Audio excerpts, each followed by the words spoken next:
How to make a travel brochure. A creative, expertly written and well-designed travel brochure invites readers to cast themselves into a story that takes place in an exotic locale. In this article, learn how to make an enticing travel brochure that will have your audience fantasizing about and booking your travel packages. Determining the details of your travel brochure. 1. Choose the destination of your potential clients. If you are a professional working for a travel company, your destination of choice will be the one you work for. If you are a student, and are creating a pretend travel brochure, you will want to pick out a desirable, exotic, and interesting location. A professional should already know what destination they are representing, or attempting to advertise for. Use this step to get to know the key features of your location: mountains, lakes, cabins, museums, parks, etc. Write each of these key features down on a piece of paper for use later on.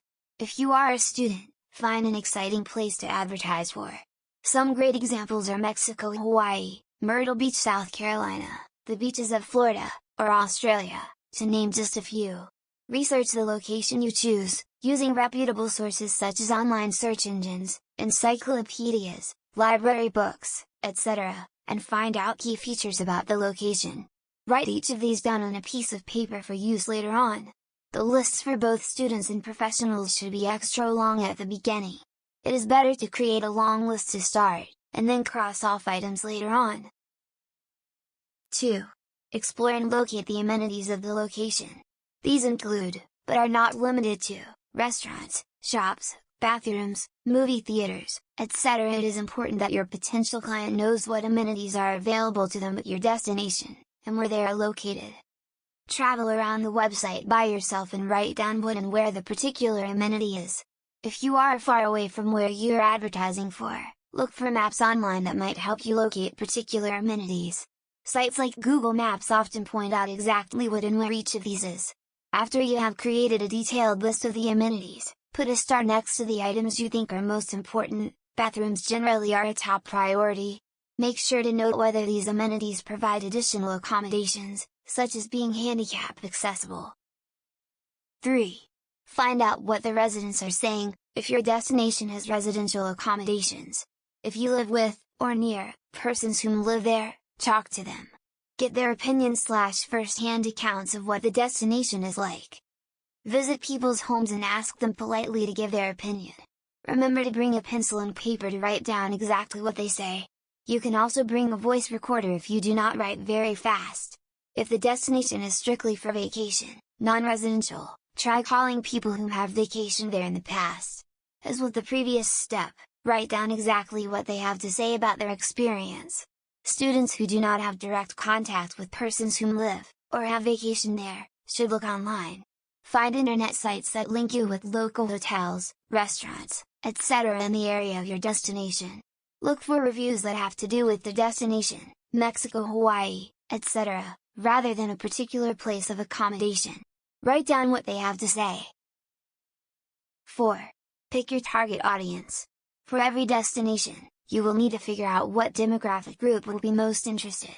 This will not only help you highlight particular accommodations, but also create a brochure that is visually stimulating to your targeted demographic group. Use your list of key features and amenities to pick a target audience. Here are some key examples which will help. Vacation spots with lots of bathrooms, and restaurants available are great for an older demographic audience. Destinations which are primarily vacation spots, non-residential, usually target a younger audience, or newlywed couples going on their honeymoon. Vacation spots which have hotels furnished with Wi-Fi and cable TV are great destinations for families. Destinations which have large rooms are great for business workers, who are looking to conduct work from far away. This is not an all-encompassing list, but it will give you an idea about what to look for, and how to pick the right demographic audience. Something you might think is minor, a boardwalk for example, might make all the difference in the world for a particular clientele. 5. Determine the price of your travel package. This is the most important step of all. You need to make a reasonable profit, but you also do not want to scare away potential visitors. If you are a professional, the price of the trip will probably already be determined. Take into account the previous 4 steps, and in particular the target demographic group. Set a standard price to each of the amenities, and add them all up, Set a standard price for all of the key features of the destination and add them all up. Finally, add the price of the amenities and destination hotspots together. Adjust the vacation cost according to who the audience is. Younger clientele and families will most likely be looking for a cheaper vacation.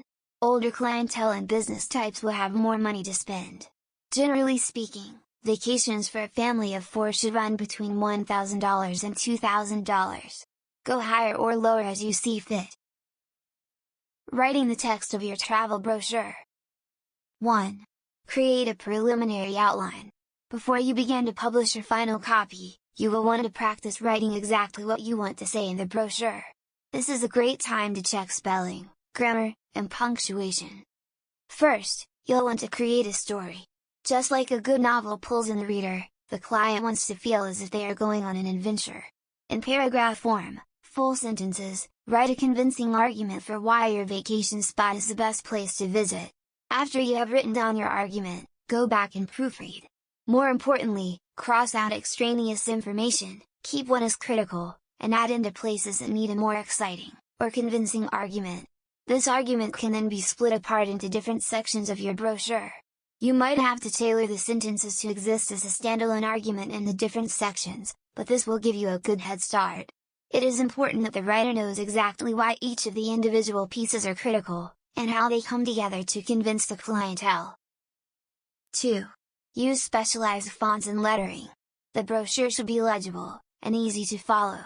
There should be an overall flow to the brochure, and it should not feel discombobulated. Your heading/title should appear in bold lettering, underlined, and be large enough to read from far away. If someone is sitting in a doctor's office, or at a coffee shop, they should be able to see the title clearly, at the top of the brochure. Each of the subheadings/section headings should also be in bold, and underlined. It should be a slightly smaller font size than the title. They should also all be the same font. If one subtitle is in Times New Roman, keep them all Times New Roman. This creates a nice flow to your brochure, and does not bog down the viewer in trying to comprehend the brochure. 3. Write a captivating title. Simple taglines like Mexican vacation or Hawaiian vacation are going to bore the potential vacationers and not draw them in to read the rest of the brochure. You need to use descriptive adjectives, possibly even verbs, to entice the viewer. Write down some adjectives you know that are not typically used, such as adventurous, pulsating, mind-boggling, fanciful, breathtaking, etc. Put these words first in your title, so that the reader's eyes, reading left to right, will catch that keyword. Then, make sure to include the location in the title. If you're advertising for a Hawaiian vacation, do not leave out the word Hawaii. Put the location right after the adjective. Following the name of the place, you can finish the title with simply vacation or a synonym. End the title in an exclamation point, so that it appears that the person selling the vacation is just as excited as the potential clientele. Bold the lettering, and underline the title. A good example is, Adventurous Mount Everest Vacation. 4. Hook your audience with the opening sentence. This sentence should appear on the first flap the reader opens up to. Think of this sentence as a thesis statement of a paper. You want to make the argument for this vacation clear right up front. The reader is not going to look around the rest of the brochure if they are not convinced at the very beginning. This would be a great time to simply list off a few of the accommodations/hot spots. For example, an all-encompassing Hawaiian vacation that includes beautiful scenery, top-of-the-line hotels, and all the foods you can eat. 5. Write each of your sections. Your brochure is going to be about half visuals, and half written words. Therefore, for each section of the brochure, you will only use a few sentences, 3 to 4, to explain each distinct aspect of the vacation. You will want to include, at the bare minimum, the following sections: restaurants, hotels, scenery, appearance of the vacation spot, and shops. These are 4 of the most basic things people need to know about before they go on the vacation. In total, you should have around 6 to 8 sections. Make sure that what you are saying is necessary, succinct, and convincing. Consider what image you are using and make sure that the words match up. Feel free to highlight, italicize, or bold certain words or phrases. This would also be a great time to add in those accommodations, such as handicap accessible, free continental breakfast, bike/walking trails, etc.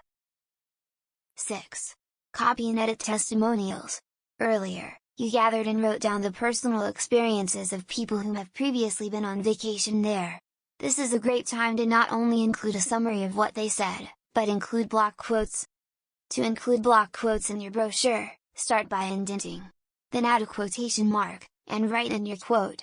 Finish by adding another quotation mark. You will want to include only the most sensitive, valuable information.